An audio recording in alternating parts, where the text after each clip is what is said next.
Bismillahirrahmanirrahim. Assalamualaikum warahmatullahi wabarakatuh. Kami dari kelompok 10 akan memaparkan materi tata cara penilaian tingkat kesehatan bank syariah. Langsung saja. Yang pertama, pengertian kesehatan bank syariah. Bank syariah adalah suatu sistem perbankan yang pelaksanaannya berdasarkan hukum Islam atau syariah. Pembentukan sistem syariah berdasarkan adanya larangan dalam agama Islam untuk meminjamkan atau memungut pinjaman dengan mengenakan bunga pinjaman atau riba, serta larangan untuk berinvestasi pada usaha-usaha yang bersifat haram.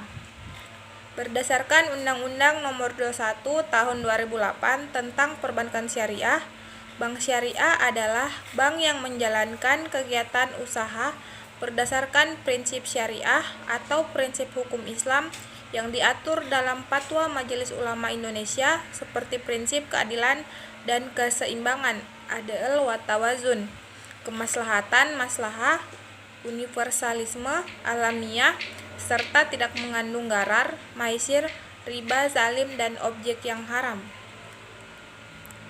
Dalam Undang-Undang Perbankan Syariah, bank syariah yang juga menjalankan fungsi sosial seperti lembaga Baitul Mal, yaitu yang pertama, menerima dana yang berasal dari zakat, infak, sedekah, hibah atau dana sosial. Kedua, menyalurkan kepada pengelola wakaf, nazir sesuai kehendak pemberi wakaf atau wakif. Yang ketiga, keuntungan bank syariah berasal dari pendekatan bagi hasil, yakni keuntungan bank dari berbagai jasa yang disediakan, seperti bagi hasil usaha dan biaya administrasi dari pinjaman. Keempat, keuntungan bank syariah berasal dari pendekatan bagi hasil, yakni keuntungan bank dari berbagai jasa yang disediakan, seperti bagi hasil usaha dan biaya administrasi dari pinjaman. Materi kedua, pentingnya kesehatan bank syariah. Bukan hanya pemilik bank dan OJK, Bank Indonesia saja yang membutuhkan penilaian kesehatan bank, akan tetapi masyarakat juga membutuhkan penilaian kesehatan bank. Dengan kata lain, bank yang sehat, bank yang dapat menjaga dan memelihara kepercayaan masyarakat, dapat menjalankan fungsi intermediasi, dapat membantu kelancaran lalu lintas pembayaran, serta dapat digunakan oleh pemerintah dalam melaksanakan berbagai kebijakannya, terutama kebijakan moneter. Kondisi bank yang tidak sehat tidak hanya membahayakan bank itu sendiri, melainkan juga membahayakan pihak lain seperti bank lain yang bekerja sama dengan bank itu sendiri dan pihak masyarakat atau nasabah. Berdasarkan Peraturan Otoritas Jasa Keuangan Nomor 8 POJK 03/2014 tentang penilaian tingkat kesehatan bank umum syariah dan unit usaha syariah, yang menjadi faktor dalam penilaian bank syariah ini antara lain: yang pertama, profil risiko atau risk profile. Kedua, tata kelola perusahaan yang baik atau good corporate governance. Yang ketiga, penilaian rentabilitas atau earning. Yang keempat, penilaian permodalan kapital.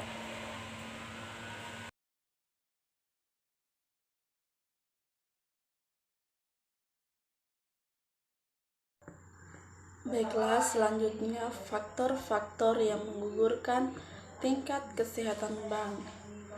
Ada beberapa faktor yang menyebabkan pengguguran tingkat kesehatan suatu bank, yaitu: pertama, perselisihan intern.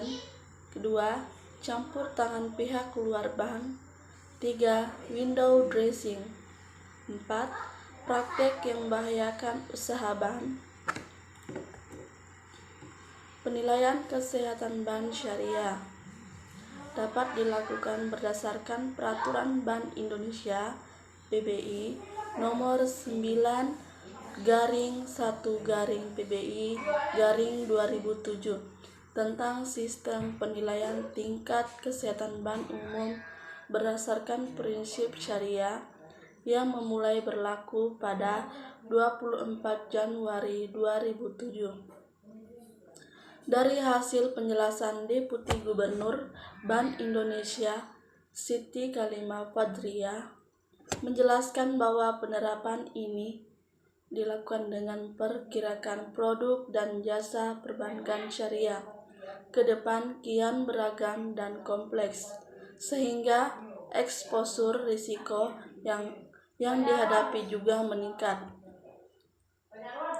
Bank Umum Syariah wajib melakukan penilaian tingkat kesehatan bank secara triwulan yang meliputi faktor-faktor antara lain: pertama, permodalan atau kapital; kedua, kualitas aset atau asset quality; ketiga, rentabilitas atau earning; keempat, likuiditas atau liquidity; kelima, sensitivitas terhadap risiko pasar atau sensitivity to market risk; keenam, manajemen atau manajemen; dan yang terakhir, metode Camel.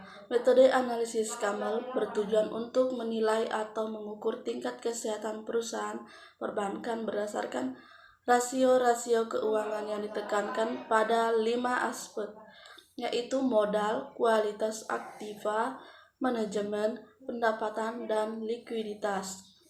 Kelima aspek tersebut sangatlah penting karena paling berpengaruh terhadap kondisi keuangan perusahaan perbankan. Rasio-rasio keuangan dari kelima aspek tersebut mencerminkan kemampuan bank dalam menjalankan core bisnisnya, yakni dalam menghimpun, mengelola, dan menyalurkan dana, memenuhi kewajiban pada pihak lain, serta mematuhi peraturan perundang-undang tentang perbankan yang berlaku.